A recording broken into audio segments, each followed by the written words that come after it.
কষ্ট করে আমরা করতে পেরেছিলাম।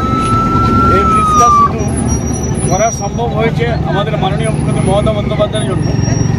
এর আগে আমি এখানে নেতাকে আমি রাজনীতিতে ছিলাম, অনেকবার আমরা অনেকগুলো মন্ত্রীকে অনেকগুলো এমপিকে বলেছিলাম, আপনার মোহাম্মদ সালিম সাহেব থেকে আরম্ভ করে দেবশ্রী থেকে আরম্ভ করে শ্রীমতী বিভাস মুন্সি কেউ করতে পারেন।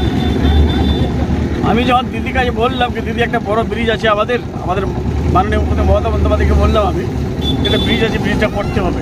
এটা খোকাদার বাড়িতে যখনই আসতাম আমি খোকাদা বারবার এটা ব্রিজের জন্য বলতেন। তো আমি যখন ব্রিজের প্রপোজাল দিলাম, কয়টা ব্রিজ দিলাম, 4-5টা ব্রিজ দিলাম একসঙ্গে স্যাংশন হয়েছিল। তখনকার যুগে এটা 7 কোটি টাকার ব্রিজ হয়েছিল।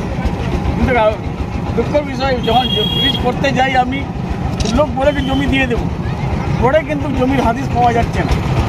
যখন যাই জমির জন্য জমি দেবে না, পার্সোনাল পকেট থেকে কিছু ম্যানেজ করে জমি নিয়ে এখানকার গ্রামবাসীরাও অবদান আছে, যারা কিছু নিজের মধ্যে বসে আলাপ আলোচনার মাধ্যম থেকে জমিটা পেয়ে গেছি। তারপরে এটা অ্যাপ্রোচ রোডটা হয়ে গেল, ব্রিজটা হয়ে গেল।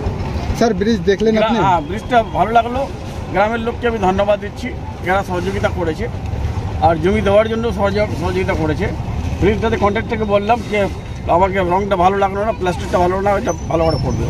স্যার আরেকটা বিষয় ছিল যেটা আমার এখানে আইটিআই হয়ে গেছে, ফায়ার স্টেশন হয়ে গেছে, কর্মক্ষেত্র হয়ে গেছে। রাস্তার জায়গায় আরেকটা স্কিম আজকে অ্যাড হলো, সর্বশ্রী স্কিম, ওটা 55 বেডের স্কিম আমাদের হয়ে গেল।